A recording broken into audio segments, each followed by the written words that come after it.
Welcome, everybody, to another episode of Bases Loaded right here on OTF. I'm Blake Munroe, where I'm joined each and every week by CJ Vogel and Jeff Howe. And, guys, we got a lot to talk about today. But first, we're going to start with this weekend, this upcoming weekend. Of course, Texas will play Washington tonight, that game at 8 o'clock, followed by Texas Tech, and then Illinois on Sunday. And Washington 3-6, Texas Tech 1-5, and then Illinois, surprisingly enough, with the best record out of those three schools at 5-2. And not much has really changed either with your pitching starting lineup. We're gonna have Jared Spencer tonight, Luke Harrison on Saturday, and Cade Being on Sunday. So pretty much the status quo. But curious to get y'all's thoughts on this weekend and what you're expecting.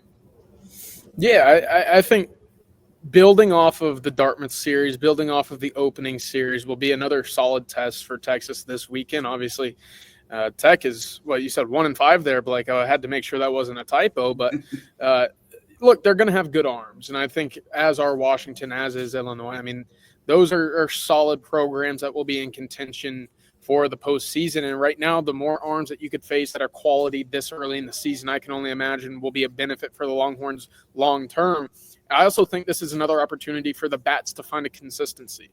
And that's really what I'm hoping to see again, because look, that was supposed to be kind of one of the big strengths. I was harping on it early in the preseason, the build up to this to first pitch, first series was, I think this lineup's going to be pretty stout. And we've seen some hot streaks, right? Gasparino in the opening weekend, hot streak, and then he went cold. But then it was Ethan Mendoza that took over and kind of joined Adrian Rodriguez and Max Ballou up there as kind of the go-to bats in the lineup. So who can join that fold will be big for me. Can you string together those big, massive innings that we saw in the opening weekend as well?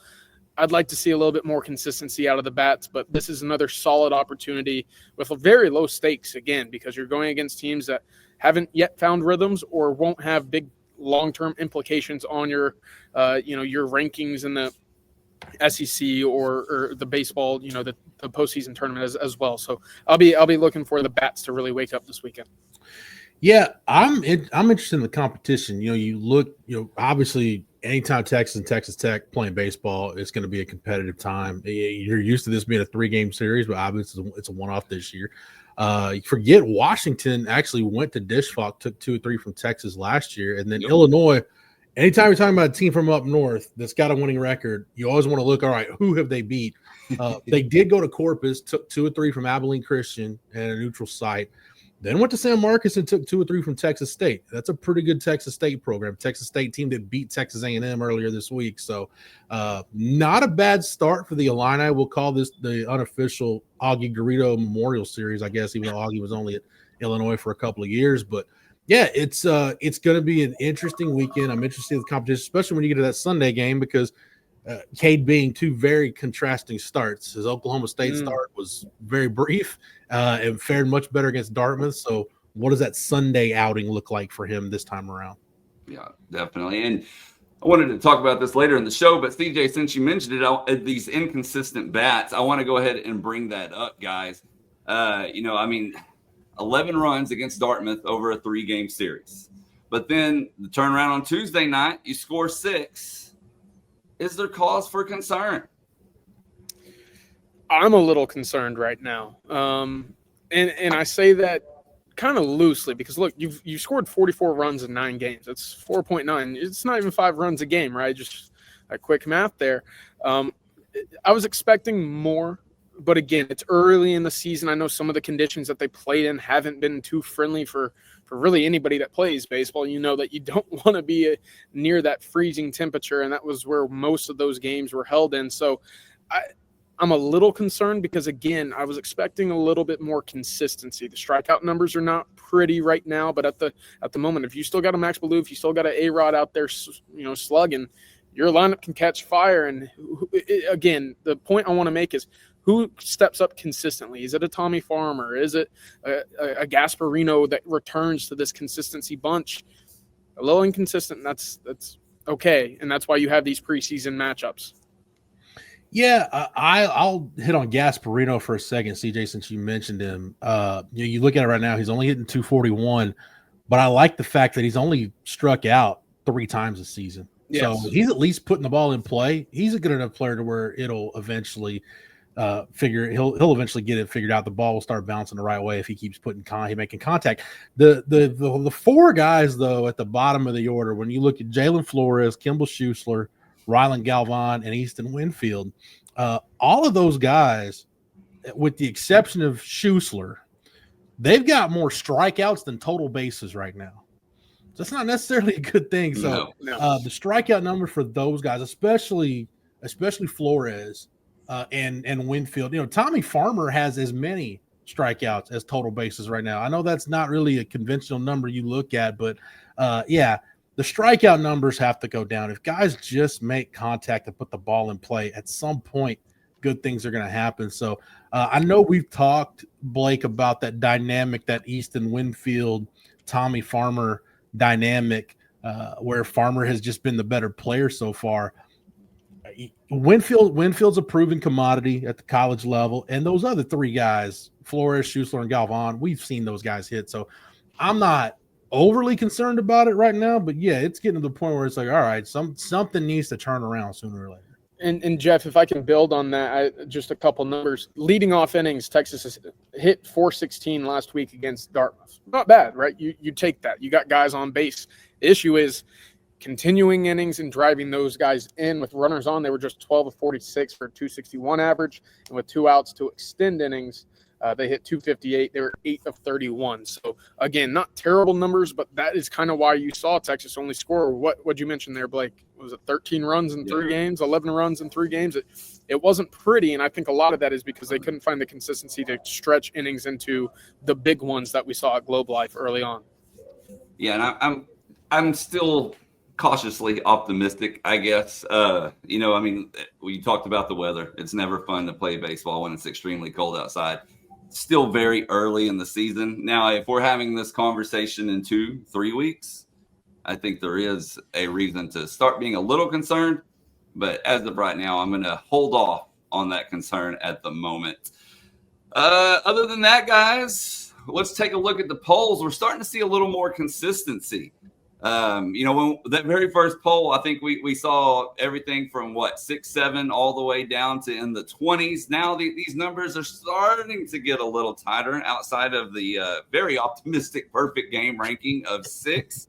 Baseball America has Texas at 12, USA Today and the USA Today at 14, and then NCBWA and D1 Baseball both at 15. But those polls are really starting to tighten up and kind of reflect each other, getting in a very close range as opposed to, like I said, over, about an 18-point swing there in the opening poll. Yeah, let's just take perfect game out of the mix. We'll just put that off to the side. The rest of it, you're looking at it at 12 to 15 range. I think 12's probably about as high as I would go, but I don't know that I'd go lower than 15 right now. Look, it's still really early, but you like the fact that this team went to Globe Life, run-ruled Ole Miss, won a slugfest with Oklahoma State on a Sunday. Once you get down to Sunday pitching, especially in a competitive weekend like that, man, your bullpen could be a complete crapshoot, especially on opening weekend when you haven't gotten it figured out yet. And then, you struggled last week, but you won with pitching last week. It's been a long time since we've seen Texas win a series where they pitched really well throughout a weekend. So, all that to say, let's just put the perfect game ranking off to the side, and that's probably a really good range for this team right now. Yeah, I mentioned the weather last week wasn't fun for hitters. Well, for pitchers, it certainly isn't much more fun either when you got to deal with a cold hand, in between innings. Only 5 earned runs allowed last week against Dartmouth in 27 innings. You take that, right? That's a 1.67 ERA. Is that, something that you can rely on to continue? You got your fingers crossed for that. Probably not, as you face better competition. But I'm really pleased right now, Blake and Jeff, at the efficiency. 104 pitches, 137 pitches, 147 pitches to get through all 3 of those games. You keep that number below 150, especially when you don't have to use a lot of arms. That's normally a good sign to stay up and what I like to call in shape with your bullpen. Make sure your guys aren't worn out early on, and you'll have them for games to come. But pounding the strike zone, efficient with their pitches, and not allowing those big innings to occur has been a very, very positive sign for me early on with the staff and bullpen. I tell you what's going to be interesting when you're looking at the polls in general is how far does A&M fall after dropping their last 2 games, and then we've seen some other upsets this past week as well. So it's going to be a good shakeup, and we haven't even gotten to this weekend's games yet. So it'll be really interesting to see where things lie come Monday. Well, before we move on, fellas, I need to thank our sponsor today, and that's Chinook Seedery. Obviously, it's baseball season, so be sure to grab a bag of Chinook. With 8 unique flavors to choose from, I know you'll find a flavor you love, whether you're taking them to the ball game or just enjoying them on your couch. Check them out at ChinookSeedery.com. And if you want a recommendation, lemon pepper is where it's at. Bobby Witt Jr. has that flavor locked down with them, and man, I can't get enough of it. All right, well, let's move on here. My next question for you both is we have a good sample size now. You know, we've seen a lot of everybody for the most part. Who has impressed y'all the most?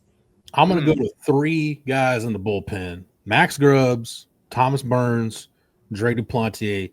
13 combined innings, and you look at the appearances. Grubbs and Duplantier have made 3, Burns with 2. So over that time, 13 combined innings. That's 13 scoreless, gentlemen. No runs, no earned runs, only 6 hits allowed. So I like the fact that even early on, we're starting to see, Max Wiener and Schlosser starting to figure out, okay, these are going to be the kind of guys we can depend on out of the bullpen. And those guys have had to come in and throw some high leverage innings when you got yourself in a bind, especially in that Dartmouth series. So, yeah, I'm loving what I'm seeing from those 3 arms out of the bullpen. Hopefully they can keep it going. Yeah, I'll stick with you, Jeff. I like that answer. I mean, we just kind of went over some of the numbers from the bullpen and the rotation. Just keeping runs limited has been a pleasant surprise early on. One bat that needs to be mentioned is Ethan Mendoza. Again, I kind of mentioned him joining that group of Max Ballou and Adrian Rodriguez. Look, his final game, the midweek game, he was on base 5 times. He hit the home run to the Yeti yard. He had 2 singles, 2 walks. That to me looks like a guy that I want to have leading off my team or in that 2-hole. And right now, that's kind of where he's been put in the lineup. If you can continue to find a guy that gets on base just the way that he has, you're going to lead big innings into the Max Ballous, the Gasparinos, guys that can drive, that have already proven to drive extra base hits and get guys in to score. But yeah, right now I've been pleasantly surprised by him. The batting order is a funny thing because I understood Schloss's logic in wanting to put Kimball Schuessler in the leadoff spot. Figure, hey, there's a guy that's just going to get on base regularly. It could be a deal where a guy can be really productive, in the number 5 hole, but you move into leadoff, and it's just like the mind gets cluttered. Maybe the same thing, the reverse is opposite with Ethan Mendoza. Instead of hitting at the bottom of the order, you put him at the top of the order. Boom, all of a sudden it clicks now. Maybe he just needed some confidence. So again, Schloss is still in the process of figuring this team out. And the good news is, guys, he doesn't have to have it figured out right now. You hope you're hitting your stride like second half of conference play as you get closer to the SEC tournament. So it doesn't have to have everything figured out right now, but maybe that's one really big piece of this, CJ. Like you said, maybe just Ethan Mendoza hitting in the leadoff spot. Maybe that's just where it's going to work. This is going to be another big weekend. If he can keep this going, not to say that he's going to be lights out every game, but if more games than not, he can get on base and get things started for you, let everything fall into place behind him, then yeah, that could be one really big piece of this that Schloss has figured out before you really get into the meat of your schedule in March. Yeah, getting on base 5 times in a game might be a tall task. I'll just be completely honest. But it feels like his approach, Jeff, has kind of changed, taking a little bit more pitches, fighting some off, but also hard hits, right? They're the graphic, Blake, that they release after each weekend series. Mendoza's been mentioned both weekends as guys that barrel percentage and exit velocity. He's in the top 3 each of the first 2 weekends. And that, again, that's big time because those hits will continue to fall if you hit the ball hard. So I actually had, when making some notes here, I had 2 different answers in case one of y'all stole one of my answers. My first one, though, was Jared Spencer. Only 1 run given up through his first 2 starts. He has a .9 ERA.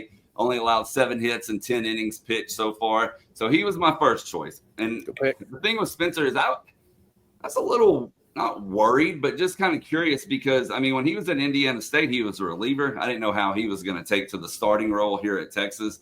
And, man, I mean, he's just been phenomenal so far, in my opinion. So hats off to him. And then the other one that I really thought one of you guys may mention is Adrian Rodriguez, .393 batting average. And then I think I read earlier, 7 extra base hits in the first 7 games. So both of those guys, I got to give hats off to them as they have definitely impressed. I will back you up on Spencer, Blake. 12 strikeouts to 6 walks. It's a pretty good ratio early on.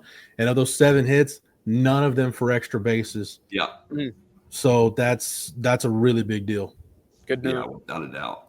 And I wanted to talk about pitching just a little bit more, guys.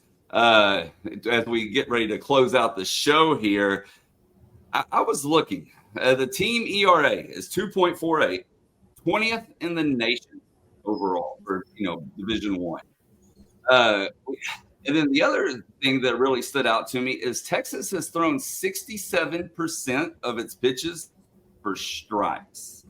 So overall, I think the returns on pitching, granted it is early, and pitching, usually dominates early. But overall, I have been impressed.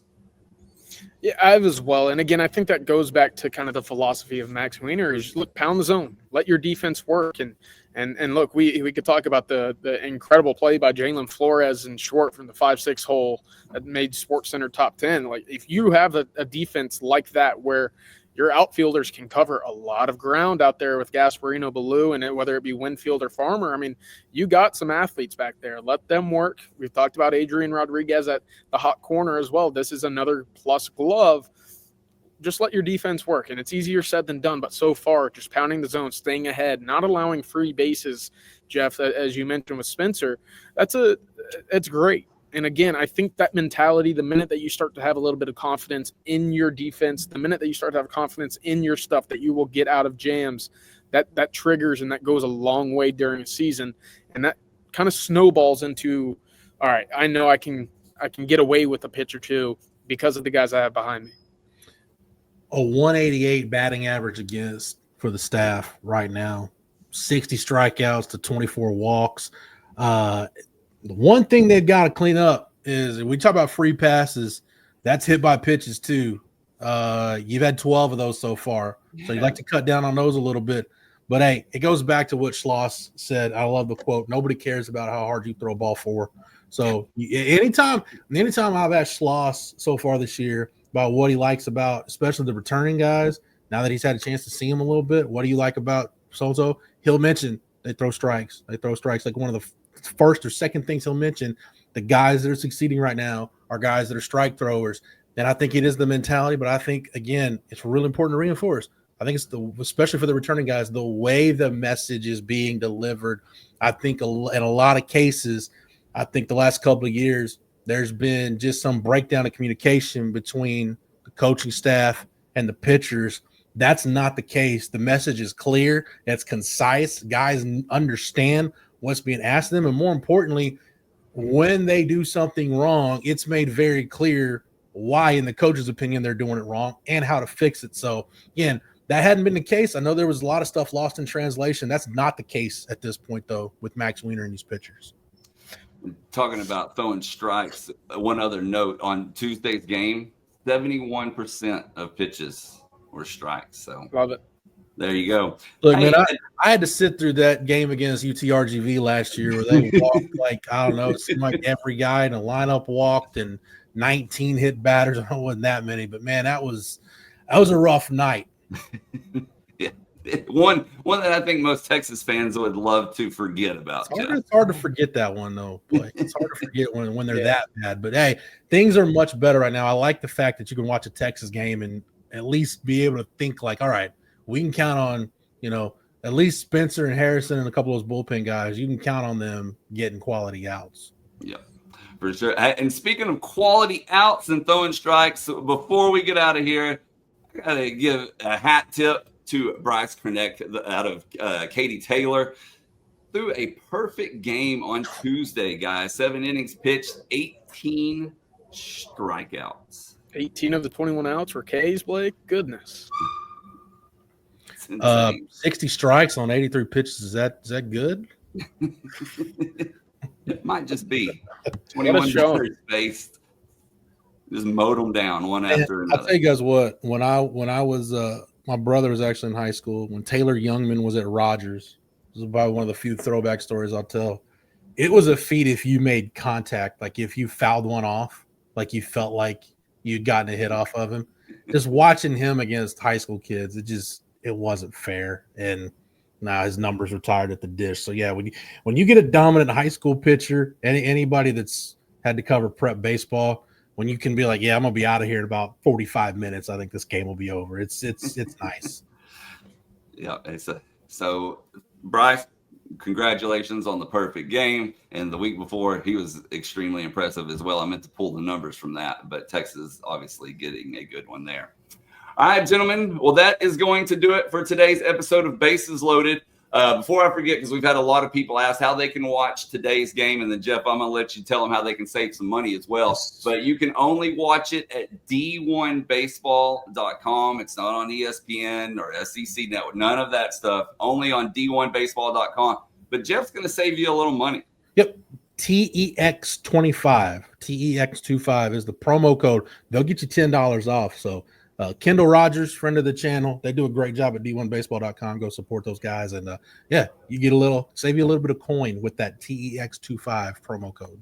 That's right. With that money saved, you can go buy you a bag of Chinook. How about that? So perfect way to close out the show. Well, we'll be back next Friday. So for CJ Vogel and Jeff Howe, I'm Blake Munroe, and we'll see you next time.